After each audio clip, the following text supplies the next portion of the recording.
안녕하세요. 김도현 변호사입니다. 오늘은 증여받은 재산을 다시 반환한 경우 특별수익에 해당하는가 이런 주제로 한번 얘기를 나눠볼 텐데요.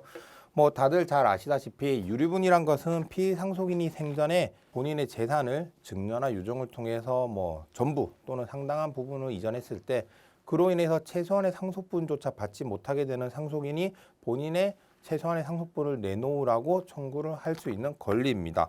이러한 유류분 부족액은 이러한 식을 통해서 계산이 되는데요.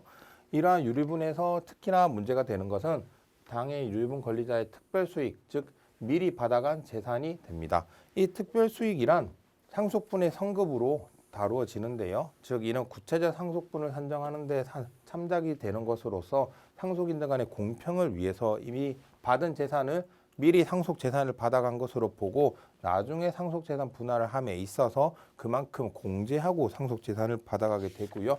유류분에 있어서도 그 받아간 재산에 대해서 유류분 반환 청구를 하게 됩니다. 그런데 이러한 케이스가 있습니다. 피상속인이 상속인에게 재산을 증여한 이후에 그 상속인이 피상속인에게 다시 그 증여받은 재산을 반환을 했습니다. 즉 상속인이 피상속인에게 재증여한 것인데요. 실제 사례인데요. 이 할아버지께서 생전에 아버지에게 주식을 증여합니다. 그런데 이 아버지께서 할아버지보다 먼저 사망을 하셨고요. 이 상속인이 된 자녀가 이 주식을 할아버지에게 반환을 하게 됩니다. 그 이유는 명의신탁이었다고 주장을 했는데 사실은 상속세 등등의 문제가 있었던 것 같습니다. 그리고 이 할아버지는 이 자녀에 대해서 그 대가로 15억을 주게 됩니다. 이러한 사실관계를 가지고 나중에 이제 할아버지가 사망하신 이후에 유류분 반환 청구에 문제가 생겼는데요. 이에 대해서 이 다른 상속인들은 고모, 삼촌 그리고 할머니도 될 수가 있겠죠. 생존에 계신다면 이 상속인들이 유류분 반환 청구 소송을 하면서 이 증여된 주식이 유류분에 포함이 된다라고 주장을 했습니다. 이에 대해서 이 피고들은 반환했기 때문에 유류분에 포함이 되지 않는다고 주장을 했죠. 그러면 법원은 어떻게 판단을 했을까요? 법원은 만약에 반환된 것으로 보인다, 이 반환된 것으로 보인다면 이는 피상속인의 상속과 관련해서 특별수익에 포함시키는 경우 이 특별수익에 포함시키는 것은 공평에 부합하지 않기 때문에 타당하지 않다라고 판단을 했는데요. 좀 더 판결 이유를 보시면 이렇게 된 경우에 실질적으로 수증한 재산을 반환한 경우에 위 재산은 실질적으로 망인의 상속 재산으로 회복된 것이고 따라서 이를 다시 가산하게 되면은 이중으로 산입되는 것이기 때문에 상속인들과 실질적 형평을 오히려 해치게 된다라는 전제하에 그 반환된 주식은 유류분에 포함되지 않는다라고 판단했습니다. 다만 이제 할아버지로부터 그 손자가 받은 15억은 당연히 유류분에 포함이 되겠죠. 이와 관련해서 한 가지 더 살펴볼 점이 있는데요. 대습상속이 이루어진 경우입니다. 이 대습상속이라는 것은 아버지가 할아버지의 상속인인데 이 아버지가 먼저 사망을 했을 때 그 아버지의 상속인인 자녀, 할아버지 입장에서 손자가 되겠죠. 손자가 할아버지의 상속인이 되게 되는 건데요. 이걸 대습상속이라고 합니다. 이 대습상속에 있어서 이 손자가 증여받은 것이 아버지가 사망하시기 전에 받았느냐 그리고 사망하신 후에 받았느냐에 따라서 그 평가가 달라지는데요. 만약 아버지가 사망하기 전에 손자가 증여를 받았다면 즉 이때는 아버지가 사망하기 전이기 때문에 이 손자는 할아버지의 상속인이 아닙니다.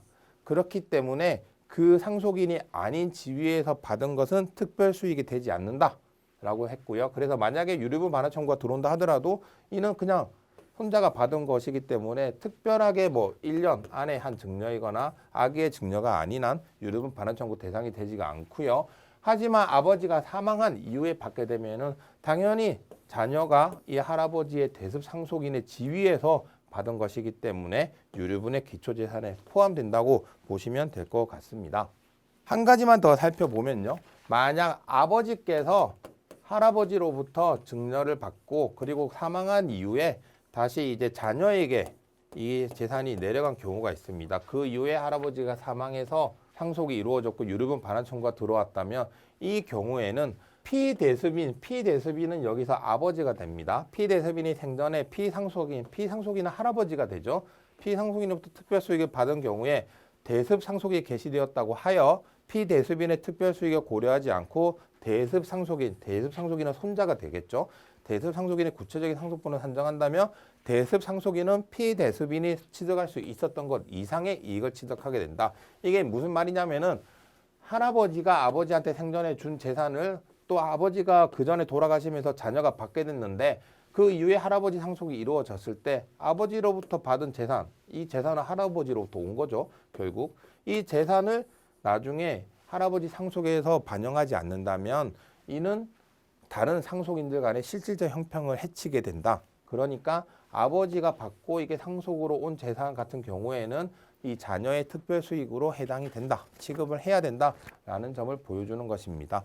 오늘은 이 증여받은 재산을 반환한 경우 유류분 대상이 되는지 그리고 그 외에 대습상속과 관련해서 몇 가지 쟁점을 살펴봤는데요. 혹 이와 관련해서 궁금한 점이 있으시거나 법률적 도움이 필요하시다면 언제든 저희 법률사무소 율쌤으로 연락 주시면 감사하겠습니다. 감사합니다.